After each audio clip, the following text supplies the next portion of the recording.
yeah, I'm here to talk to you guys today about protein sequencing using mass spec is kind of our interest, but I'm actually here to talk to you today about reproducibility in science. So going back to some of the, I guess, like fundamentals and basics of like scientific research, more specifically antibody science, because I'm gonna hit play in a minute and show you guys why. But I think really it comes down to a matter of antibody science is not straightforward. There are a lot of irreproducible results being put out there, and hopefully after today you'll have a better sense of like what that looks like and how you can address it and how we can, yeah, get to a better, more reproducible scientific landscape. So just give me a moment here. I'm going to share my screen, and yeah, we'll kick it off.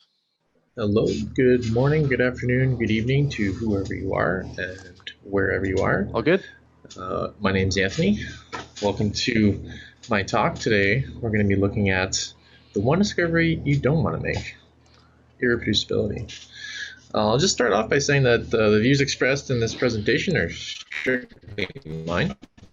Definitely not a representation of the company, but certainly my employer is one of the reasons I'm here. I feel I have a need to mention them. But further ado, let me get into some disclosures. Like I said, my name's Anthony. I work in a business capacity here at Rapid Novor. Our team does mass spec-based protein sequencing. And in case you didn't realize it already, I, strictly speaking, have a financial interest in the reproducibility game. So I want to let you guys know that up front, though I really do hope that the arguments I present and the logic I present in my talk is going to hold on its own merits. I really don't want my bias to come through in the evidence that I present, although nonetheless, I am human, and it is likely the case that it will. So let's get to it. What are we going to be talking about today? Well, first off, we'll start off with a quick kind of definition of like, what is the problem? What are we worried about? How are those problems manifesting in academia and industry?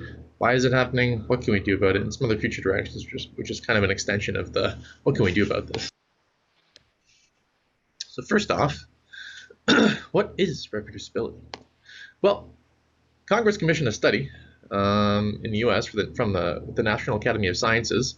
You can go read it. Nice long book on reproducibility and replicability in science across many different disciplines, not just biomedical sciences and health sciences, but nuclear sciences, mathematics, behavioral sciences, psychology. Like a lot of it is covered inside of that manuscript. They give this definition of reproducibility being independent researchers arriving at the same results using their own data and methods, whereas replicability refers to a different team arriving at the same results using the original author's artifacts. This is kind of a nuanced point on my end, but I like the working definition below that, which is what I've given, which is reproducibility is a team subsequent to the original generating the same results using the methods and materials outlined in the original experiment. Because sometimes you don't have the exact same materials and methods that the original author has, and you can't just go to their lab all the time. And even if you did 2 years later, they might not have the same reagents. And so I find a working definition that's more closely aligned to what we actually have in real life is maybe more appropriate for the purposes of this talk anyway. Okay, so reproducibility in the biomedical sciences is not new. Is not a new topic of discussion. Certainly, Dr. Bradbury, Dr. Pluckton have been calling for the standardization of antibodies in research. Dr. Baker has blamed it on the antibodies, and she's not the only one. Dr. Begley, similarly, has called for a raise to the standards of preclinical cancer research, and for good reason. Right? Well, as he points out in this paper in 2012, Amgen, between 2002 and 2012, was unable to reproduce the seminal findings of 47 of 53 top-tier publications. Publications reported something that was completely new, so maybe you expect there to be some attrition in terms of the reproducibility because it's new science, it's exciting, it's also, not a lot of people reproduce it, maybe the methods are harder to replicate for that reason. But nonetheless, the major finding was not reproduced. And that's fundamentally a problem, right? They're talking about a 11% reproducibility ability out of those top tier findings, those new and cutting edge pieces of science. And fundamentally, it's problematic. And he puts it this way and says that the scientific process demands the highest standards of quality, ethics, and rigor. I like this. I like this a lot. I think it's very true. Fundamentally, basic science is often if not almost always, publicly funded. It is public resources being deployed against the problems of disease and looking for options in terms of treatment. And the results of those experiments and of that science inevitably yields to patients receiving treatments, and thus it is on all of us to ensure that the scientific process, specifically the biomedical scientific process, because it directly affects patients in terms of treatment options, it necessarily demands the highest quality ethics and rigor in terms of its consideration. So that. Getting into the antibodies, this is really where the question comes down to today from our end is, what is the problem with the antibodies today? Well, there's a lot of problems with cross-reactivity. Antibodies are not specific to one target always, and we'll get into that in a minute. There's a lot of variability between antibody batches. So you buy one year, do a couple of years worth of research, you go back to that same vendor of the antibody and you say, I want to get more of that antibody, but the next batch actually might be different and you don't know before you buy. And it could be application specific. So it's not always advertised that an antibody is going to work in one application but not another. Like might work in Western blot, might not work in a flow cytometry assay. So something to consider as we're looking at antibodies. So what's wrong with my MABs? Well, MABs, monoclonal antibodies, are not monospecific. I think monoclonal, as a working definition, I'm not an expert, but I'm offering my opinion here. Monoclonal to me really means that it's coming from one cell and it's producing one antibody, type of antibody, or one genetically homologous antibody. But it's not to say that that antibody is specific to one target that only exists in the context you're looking at. And this is really what we mean when we're talking about considering selectivity. This antibody might bind well to the target of interest, but similarly, it might bind well to an undesired but closely related protein. Many people have reported this. They purchased an antibody kit, trying to look at a biomarker of interest in oncology, for example, but they found that, in fact, that kit not only bound to that biomarker, but it also bound to another protein in that tissue sample, introducing a lot of cross-reactivity and false positive values. The antibody of interest might actually bind better to that other molecule of interest, or other molecule that is not of interest, and it might be difficult to tease that out. And beyond that, sometimes the antigen is conformationally specific to the target, and so you have to be able to differentiate between whether or not your antigen is targeting the antibody in its folded or unfolded state, because certainly that can influence the results as well, depending on the sample prep. If your sample prep natures a protein and you're targeting a conformationally specific protein to the folded state, you could be looking at the wrong kind of response in those assays. So important to keep in mind. So what about these monoclonal antibodies is monoclonal? Well, you would hope that it's just one cell that's been fused with a myeloma cell to produce a singular clonal, one monoclonal antibody. But unfortunately, it's not always the case. As Bradbury has pointed out in a large review of industrial and academic hybridomas, in fact, it is quite prevalent to see additional light chains, but also additional heavy chains. I mean, personally, we've seen this quite often with the heavy chain situation, and believed to be an artifact from the myeloma cell line, but certainly it can also be the case that you could have the fusion of more than one V cell in a well and generating additional heavy chains as well as additional light chains, really complicating the analysis that you're looking at, right? That monoclonal antibody might have been sold to multiple vendors, in which case, if you're trying to source, CD3 antibody, you're buying it from like 5 different vendors and you're trying to get the best one, it sometimes is a redundant endeavor in which you're receiving the same antibody from multiple vendors because it's not necessarily clear what that relationship of where that antibody originates from. Similarly, a manufacturer might make a new lot. I think this is particularly relevant to the polyclonal context, but nonetheless, sometimes the monoclonal as well.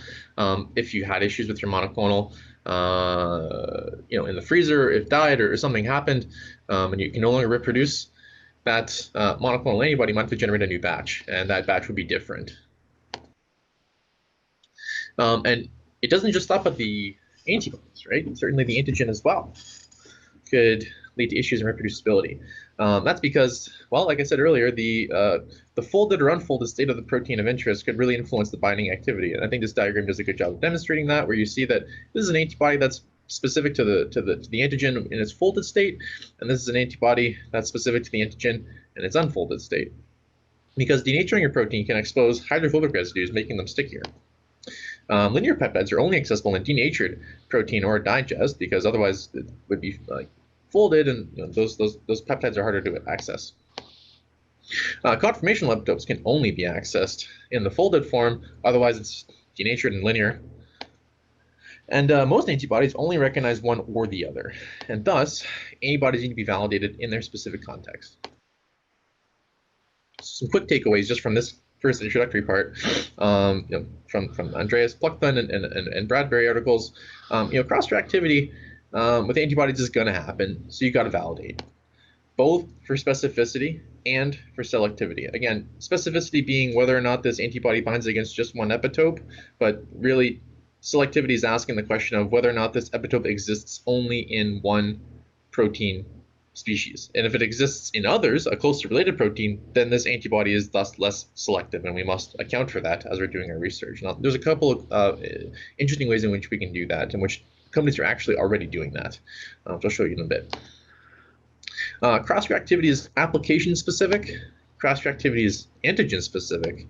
And one thing I didn't mention, but which is true, is that recombinant antibodies are defined by their amino acid sequence, not their cells, and as such are indefinitely reproducible. If a manufacturer has a recombinant antibody and the cell line dies for one reason or another, that's fine. Like, they can go back and insert the gene again into a plasmid, and then into a cell line, and then produce that antibody again recombinantly. So it's always reproducible. So that's a little bit of an overview of what is the problem. Now, how are those problems actually manifesting in academia and industry? For those of you that don't know the term copy pasta, it is essentially a block of text which has become a meme. It's very popular on the internet, and in this particular case, Dr. Elizabeth Bick from Microbiome Digest on Twitter is showing us some copy pasta with some osteoclasts. So in this case, what we're looking at is some osteoclasts that have been treated with a few different potentially therapeutic compounds, I guess. And what we're noticing is that actually these boxes are highlighting literally copy and pasting of results. I don't know why they did it. I'm not going to make a comment on why this happened, but nonetheless, like, she conducted this digital image forensic analysis and found that like it's literally the same. And for that reason, we need to be seriously considerate of the results that we're interpreting. I'm not going to sit here and say that academic misconduct is like something that's like tremendously common in industry, but nonetheless, in a small percentage of papers, this actually can be the case. And I implore you to do your own research and follow her and see if there's other cases of this. In case you thought that was a one-off, there's a lot. Certainly, Dr. Bick has a lot of examples of this. I think this one, slide C, is particularly demonstrative of this. So this is an SEM of some bacteria, and as you can see, these yellow squares are really highlighting, what it is that we're talking about here. Like, this is copy and pasting of these slides. Again, I don't know why they did it. I don't really care to comment on that, but I'm pointing it out that this stuff happens. This stuff is real, and we need to be cautious about it. Again, going back to the original definition we're working with, because reproducibility is important, because these are results that are publicly funded, because these are results that are necessarily, hopefully, supposed to have therapeutic impact on patients' lives. And it would be a real sad reality to confront that results subsequent to this ended up in the clinic or something like that. So going into some a little bit of a different story here, with the story of estrogen receptor beta, which is coming out of some research which is over 20 years old. Many publications, well over 5,000 commercial efforts and clinical trials have derived from this initial finding, which was that we thought we had a druggable target in estrogen receptor beta, a druggable target against breast cancer. The line of thinking was that it is present in breast cancer, and thus if we can treat it similarly to other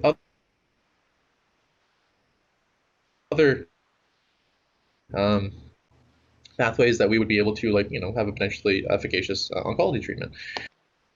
Unfortunately, I'll show in a minute that wasn't necessarily the case, but it didn't stop industry from moving forward with many efforts to actually pursue this as a druggable target. So we see many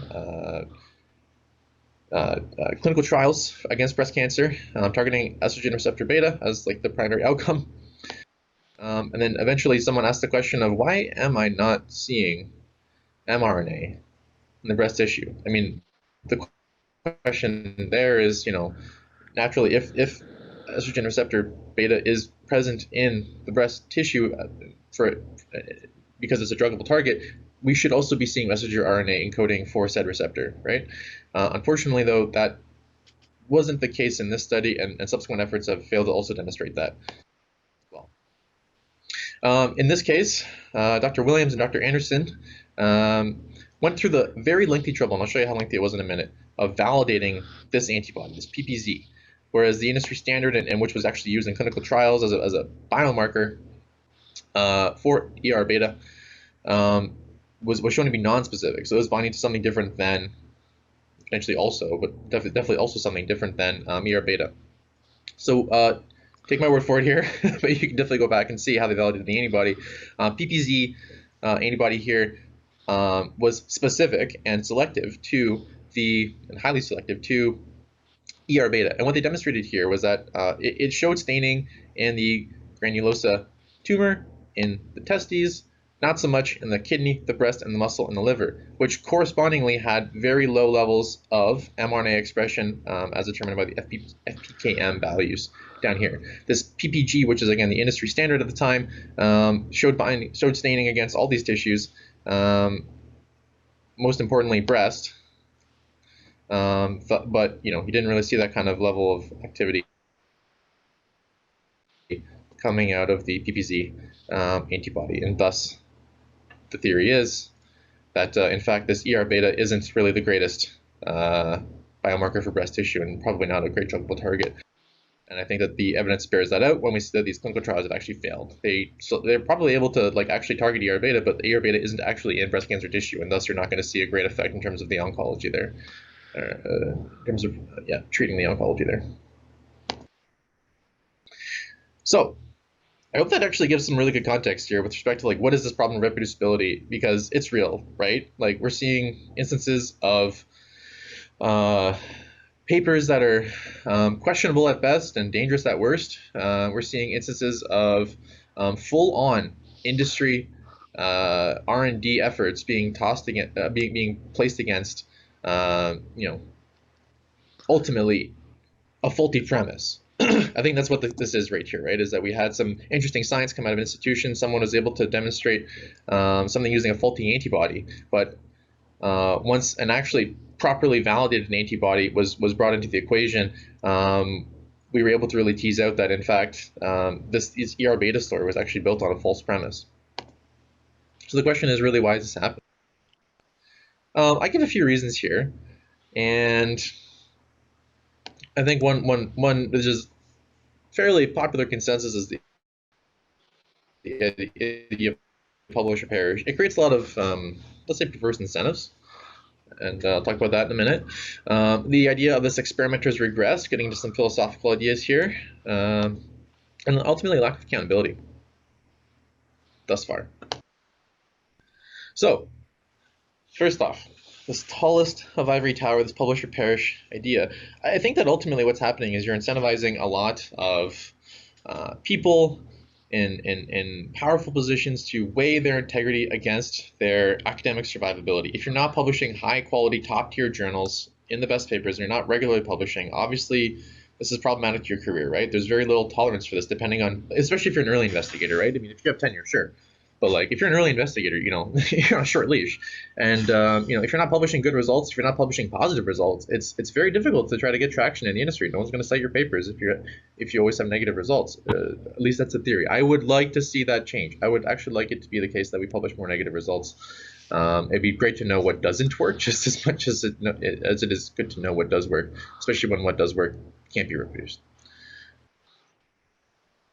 This idea of the experimenters regress. The argument basically goes that there's a lot of new shiny toys in the scientific world today, and it can actually be quite difficult to validate and like I said, reproduce the results of those new shiny toys. An example is an antibody, right? Like, let's say you had a custom antibody developed in your particular application. Let's say it's ER beta, and you know, you're trying to show off the story of ER beta, but you had this custom antibody made for you. How's anyone going to validate your antibody work? That's like subsequently, right? Like, they can't use the same antibody unless you share it with them. You might be inclined to do that, you might not. It depends on the situation. So it's actually very it's more difficult, I think, today in these contexts to validate the work of some of the top tier teams, especially if they have some of the newer instrumentation. Let's say like you have a really new fancy SPR system that can do high throughput analysis, talking about analyzing, you know, thousands of different samples like in a day. You know, not everyone could do that. Not everyone can replicate that kind of a study or assessment, and so you're left in a kind of a conundrum here, right? Where, as Franklin and Collins tell us, the career, social, cognitive interests of the scientists, the reputation and that of their institutions, and the perceived utility of their future work can outweigh, you know, can really influence the evaluation if all else is equal. Like, if we can't go back and replicate the study using the exact same reagents, the exact same tools, and everything the same, we just kind of defer to the authority of the argument, right? Like, if it's coming out of a top-tier academic institution, you trust that it's going to be good if you can't actually get your hands on like the same materials and tools that they used, right? And there's been a lack of accountability, I think, thus far. Luckily, this is changing. Luckily, with entities like PubPeer, which you put your paper on the internet's going to review it, which is, I think, a very, very, very powerful and positive evolution to science, right? I think it's great to have journals and academic integrity in journals, but I think we can all acknowledge that like not every journal is created equally, and you know, it's great to have an academic community as large as we have now that can openly contribute its time and help validate these kinds of ideas and studies in a true peer review process. And we see things like Retraction Watch, right? Things pointing out papers that you know, are putting out questionable results, dubious results, and need to be reviewed. So that takes us quickly through the why. How about what can we do about this? Well, this is what I was talking about when I was talking about the ER beta story. So that PPZ antibody that was strictly validated, this is the method that they use. And so this comes straight out of the Methods of Molecular Biology book, in which they propose this antibody validation strategy. Step 1, select the antibodies. Step 2, prepare them with positive and negative controls for your particular assay. And step 3, screen them. Let's run them through IHC. Let's run them through Western blot. Let's run them through an immunoprecipitation, and let's do a mass spec.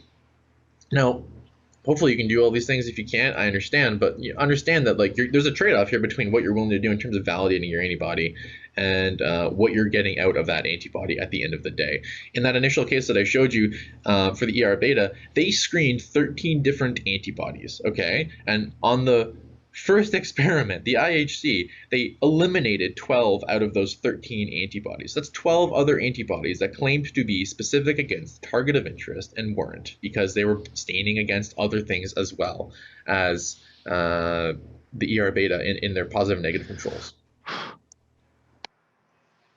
And I'd be remiss if I didn't mention the Canadian contingency.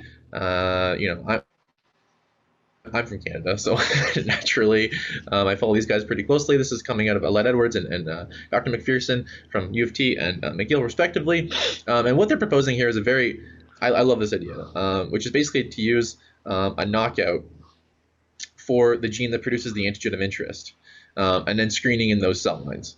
And the beauty of it, I think, is pretty straightforward, right? Like if you're eliminating the antigen of interest, the one you actually are trying to measure, and you're still seeing staining or binding activity, then your antibody is binding against something else, right? It's not a straightforward case of like we've seen in other kinds of situations. I think this is a really beautiful way to just kind of quickly say, hey, we knocked out the gene that produces the antigen. We still saw binding. Anybody's binding to something else. Done. Last tip is coming from Dr. Begley again, and this is probably straightforward. I mean, like I'm sure lots of us have asked these questions before, but it's really important to really strictly understand if every paper is asking these questions. Why? Because if they are, this is good science. If they're not, I mean, you just got to ask why. It's not to say that it's bad science, but it's definitely fair to ask the question of why they did or didn't do these things. Why they didn't do these things if they didn't. So first off, were the studies blinded?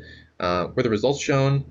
In the case of like a Western blot, wow, it's a bad circle. I'm just gonna erase that. That didn't happen. In the case of like a Western blot or some kind of or a gel of image of something, is it just the lane that they want you to see? Is it the full gel? What are they showing and why? Maybe it's not relevant to show the entire gel. Fair enough, but some explanation is usually a good thing to see there. Were the experiments repeated? Obviously, if it's brand new, probably hasn't been, but nonetheless, it's a fair question to ask, and so you should just ask the question. Were the positive and negative controls shown? Please, yes. Right? Were the reagents validated? Again, please, yes, but sometimes we know that that doesn't happen, right? And was the analysis appropriate? Did they use the right assays, right? It's good, solid, fundamental 6 questions to ask on every paper and see if it's really holding up to very high level of scientific scrutiny. Great, so those are kind of some quick tips, but let's get into maybe some future directions that I've observed throughout the industry. So I'm not paid by AppCam, but I really like what AppCam is doing. As I showed you with the McPherson and Edwards example, doing mouse knockouts is a fantastic way to just strictly see if the antibody is specific to your target or not. So in this case, it is, because they ran a knockout, and as you can see, the only thing lighting up is the loading control. The binding against the antigen of interest is blank because, well, minimal at best, but definitely not stronger than the antigen of interest. Because the antibody is specific to the antigen of interest. When you knock it out, it's not there. Off target, in this case, another antibody, but showing that in the knockout model, you see a lot of staining across like many lanes here, and so unfortunately, these are off-target binding effects. And this is coming back to my original point about deferring to the incumbent, which is like in the absence of ability to replicate a study, you kind of just defer to like what's the best one. And I think a really common way that people will do this is say, hey, this is the most cited antibody. In this case, yeah, this is the most cited antibody on AppCam's catalog. It has 45 citations. But look at this knockout model we went back and did. It's lit up. And that's not good. That's not a good specific selective antibody. But here you have one with 4 citations. That looks great. Fantastic lane for the knockout. And to kind of hammer this point home a little bit more, I took a nice little excerpt from the Illustrated Book of Bad Arguments. Recommend it. Recommend reading it to your kids. Big fan. And we can read it here, right? Like, are you sure that I won't fall to the ground? Yes, little one. Trust in the book. Seed Lion is always right, says the book according to Seed Lion. Very good. So, deferring to authority is the easy way. But it's not necessarily going to lead to the greatest scientific results, right? And that's something to be cognizant of as we're moving forward. So what else have people been doing? Well, making recombinants. Like I said earlier, I'll be honest here, I do have a financial interest in this to some extent because we work with them. I don't have any stake or anything in absolutely any, but we work together. And so naturally, I am interested in letting you guys know about them. But nonetheless, here's why. They're taking an original antibody, and you can permutate it into anything you want. You can make this antibody from a mouse into a human, into a rat, into a rabbit, whatever. You can make IgG, IgE, IgM, A, whatever. IgG 1, 2, 3, 4, whatever. Single chain, Fab, bispecific. You can make it. Because these guys are really masters of antibody engineering, and I think it's a beautiful scheme that they're showing here, right? Which is that your ability to take that binding domain of interest, this probably CDRH3, and then throw it in any other context is really powerful. And slight little plug for us on the sequencing side. This is something that a lot of people are doing as well, right? Is like if you can access the genetic material, I recommend you do that because it's obviously a lot cheaper. But in the case of like a Sanger or NGS sequencing, depending on what you're doing, it's a great way to go. If you can access that genetic material and create a recombinant, that's great. Just got to be careful about whether or not you're looking at the right chains or not as well, for reasons I pointed out earlier. With respect to like the myeloma and the multiple B cells and the wells. But let's say you've ran out of that option, like you can't actually access the genetic material, or the reads are coming out and they're just not producing a recombinant that actually works against the target. You can go about sequencing the protein directly using our similar methods to ours, for mass spec-based protein sequencing. And so that's it. I'll leave you some final thoughts. This one from Richard Feynman is a good one. The first principle is that you must not fool yourself, and you are the easiest person to fool. Right.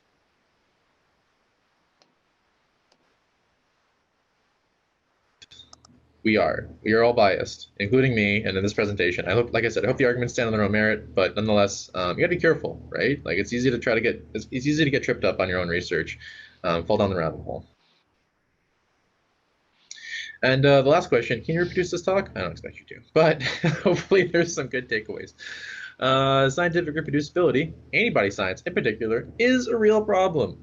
People have spent millions of dollars in phase 1, 2 clinical trials on results that are ultimately questionable and based on faulty premises, right?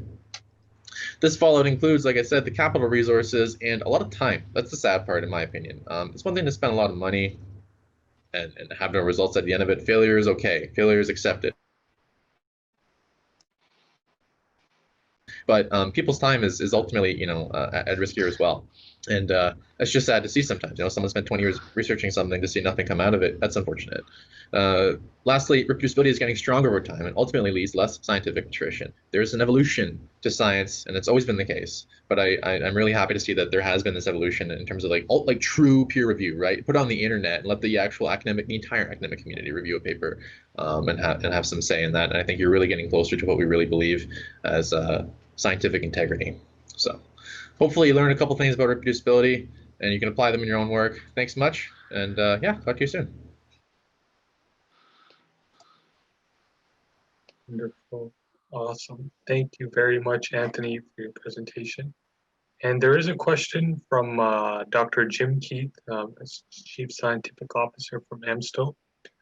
He's saying there's a lack of specificity of antibodies when targets are closely related. I spent several years working with small molecules ER beta agonist, publishing multiple peer-reviewed papers demonstrating beneficial effects of ERB agonist in inflammation animal models. Yeah, thanks for the comment. I guess what I was strictly trying to show what I was strictly trying to show here was that in this particular breast cancer model, I the evidence it's an effect, but nonetheless, certainly this receptor exists and it's a druggable target in other areas of investigation as well, but specifically the breast cancer context, I think is we're really questioning the results of those efforts. So thanks for your investigation as well. I'm happy to hear from it. But yeah, I guess hopefully we're not casting too much shade here. Wonderful. And yet, if you are interested in learning more about their platform and meeting with Anthony and his colleague Jennifer, you can request a meeting through our meeting schedule app to learn more about Rapid Novar's platform. Not too far away from our Precision Evolution Global Office in Toronto. So definitely it's a factor to consider. And thank you again, Anthony, for your presentation. Great. Thanks, Sam.